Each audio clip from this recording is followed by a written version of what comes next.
तो नमस्कार दोस्तों, कैसे हैं आप लोग। मैं हूं आपका दोस्त भरत और लेकर आ चुका हूं एक और शानदार सेशन। तो चलिए शुरू करते हैं 9 अप्रैल के करंट अफेयर्स के इस सिलसिले को। हम चलते हैं अपने प्रश्न नंबर 1 पर। देखते हैं क्वेश्चन नंबर 1 अपना है, मिराज में बने सितार। मिराज एक जगह का नाम है। मिराज में बने सितार ओतानपुर को जीआई टैग दिया गया है। यह किस राज्य का है? जो हाल ही में अभी जीआई टैग दिया गया है, किसे दिया गया है? सितार ओतानपुरा को दिया गया है। जीआई टैग को जानते हैं? जीआई टैग होता क्या है? किसी भी क्षेत्र के नाम से कोई भी चीज मशहूर होती है तो उस चीज को जीआई टैग दिया जाता है। एग्जाम्पल के लिए हम मथुरा ले लेते हैं। पेड़े हैं वो मथुरा के नाम से मशहूर है तो मथुरा को पेड़ों के रूप में जीआई टैग दिया गया है। इसीलिए किसी भी क्षेत्र विशेष के नाम से कोई भी चीज मशहूर होती है तो उसे जीआई टैग दिया जाता है। तो मिराज को सितार के रूप में जीआई टैग दिया गया है, तो वो कौन सी जगह में है? ऑप्शन डी इसका सही आंसर हो जाएगा। महाराष्ट्र में जो मिराज है वो स्थित है। किसके रूप में दिया गया है? सितार के ऊपर ये जीआई टैग दिया गया है। ठीक है, सितार के ऊपर ये जीआई टैग दिया गया है। वो फर्स्ट टाइम कब दिया गया था? 2004 में जीआई टैग दिया गया था। फर्स्ट टाइम दिया गया था। और किसे दिया था? दार्जिलिंग टी को दिया गया था। किसे दिया गया था? दार्जिलिंग टी को। 2004 को फर्स्ट टाइम जीआई टैग दिया गया था। तो जो हमारा क्षेत्र है संगीत वाद्य यंत्र के बनाने के लिए प्रसिद्ध है। जो हमारा जो मिराज है वो वाद्य यंत्र बनाने के लिए, संगीत के वाद्य यंत्र बनाने के लिए प्रसिद्ध है और सांगली जिले में पड़ता है। किस में पड़ता है?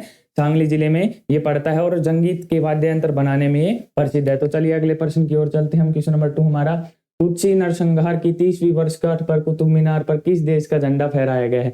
तुत्सी नरसंहार ये एक घटना है जिसके 30 साल पूरे हो गए हैं, तो इसके बारे में भी हम जानेंगे। तो ये कौन सा झंडा फहराया गया है कुतुब मीनार पर? हाल ही में रमवाड़ा का जो झंडा है फहराया गया है। और इस जो घटना में कुल 8 लाख लोगों की मृत्यु हुई थी और जो हमारे है 1994 में हुई थी। जो हमारे 30 ईयर इसके कंप्लीट हो गए। ये घटना कब हुई थी? ये घटना हुई थी 1994 में हुई थी और इसके 30 साल अभी कंप्लीट हो गए हैं और 30वीं वर्षगांठ इसकी बनाई जा रही है। तो जानते हैं इसके बारे में।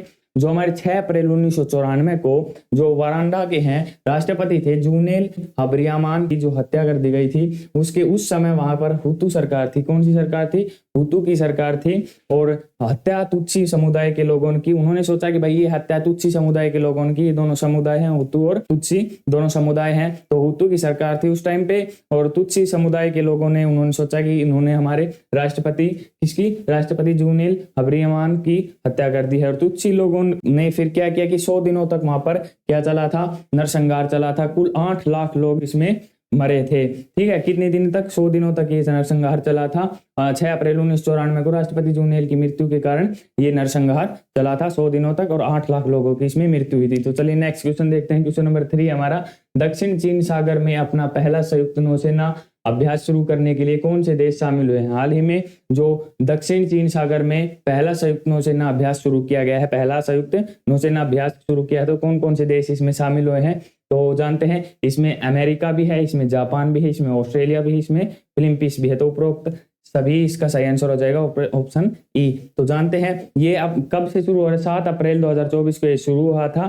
ठीक है, और यह अभ्यास दक्षिण चीन सागर में चीन की जो आक्रामक नीति है उसके खिलाफ किया जा रहा है। जो चीन की आक्रामक नीति है उसको बढ़ाने के लिए, उसको टैकल करने के लिए ये अभ्यास किया जा रहा है। इस अभ्यास में पनडुब्बी रोधी युद्ध प्रशिक्षण भी दिया जा रहा है। पनडुब्बी रोधी युद्ध प्रशिक्षण भी दिया जा रहा है। ठीक है, तो चलिए नेक्स्ट क्वेश्चन देखते हैं। क्वेश्चन नंबर 4 हमारा, आई लीग प्रतियोगिता 2023-24 का खिताब किसने जीता है? हाल ही में आई लीग प्रतियोगिता 2023 और 24 का खिताब किसने जीता? वो जीता है ऑप्शन ए इसका सही हो जाएगा, मोहम्मदन स्पोर्टिंग ने जीता है। किसको हराकर जीता है? जो शिलांग लाजोंग क्लब था उसको 2-1 से हरा दिया है। कितने 1 से?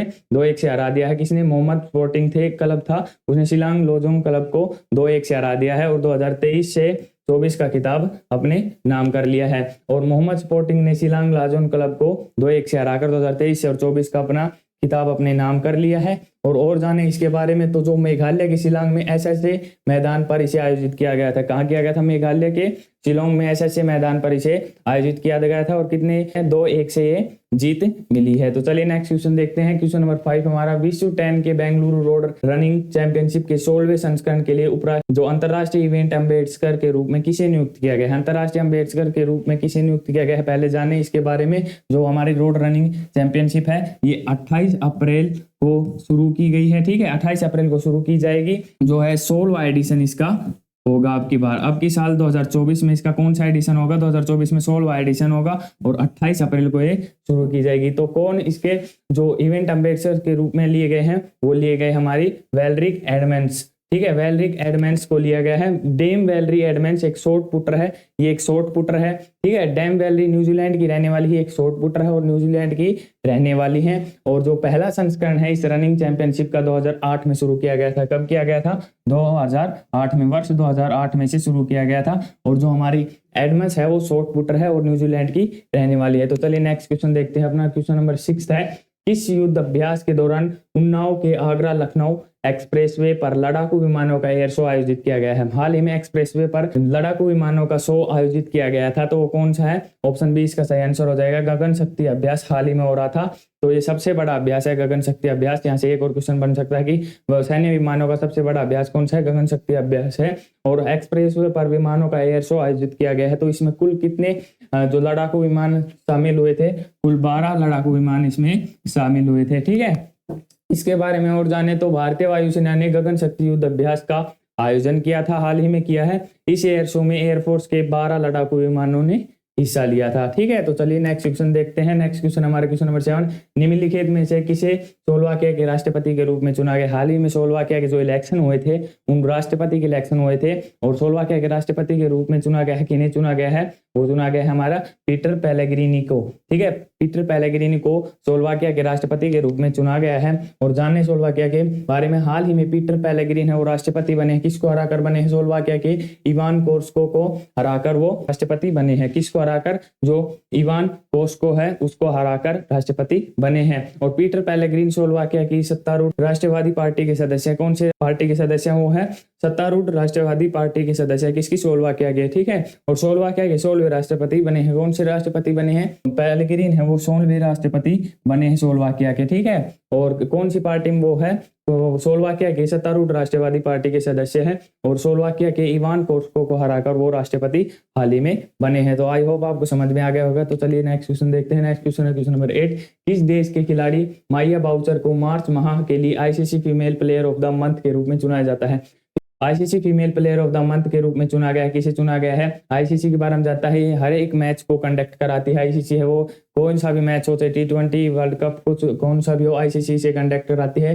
तो आईसीसी स्टैब्लिश कब हुआ था? तो 1909 में ये स्टैब्लिश हुआ था। और इसका हाई क्वार्टर कहाँ है? हाई क्वार्टर जाने तो हाई क्वार्टर इसका दुबई में इसका हाई क्वार्टर है। ठीक है, 1909 में स्टैब्लिश हुआ था।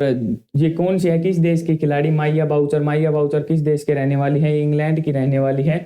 इंग्लैंड की रहने वाली, तो ऑप्शन बी इसका सही आंसर हो जाएगा।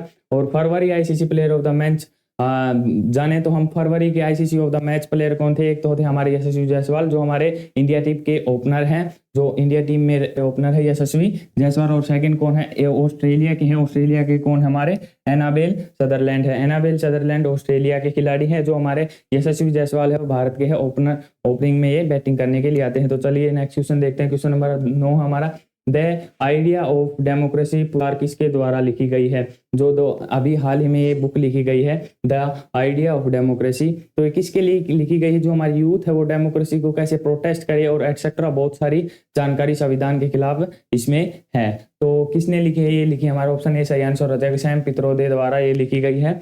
तो हाल ही में सैम पित्रोदे द्वारा ये लिखी गई है, द आइडिया ऑफ डेमोक्रेसी का हाल ही में पब्लिश की गई है। तो चलिए नेक्स्ट क्वेश्चन देखते हैं। हमारा आखिरी क्वेश्चन की ओर हम बढ़े। तो क्वेश्चन नंबर 10 हमारा, 8 अप्रैल को तीनों सेनाओं का संयुक्त सम्मेलन पर परिवर्तन चिंतन कहाँ आयोजित किया गया है?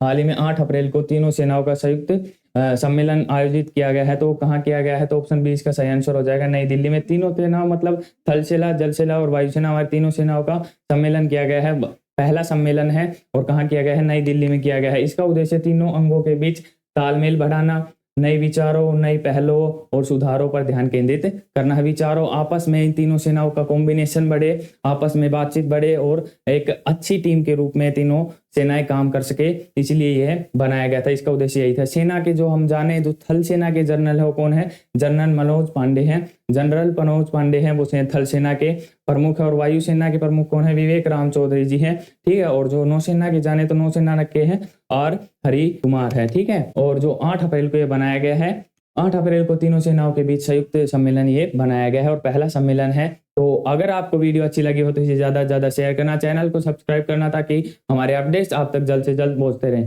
मिलते हैं किसी नेक्स्ट इंटरेस्टिंग वीडियो में, तब तक के लिए मेरी तरफ से जय हिंद।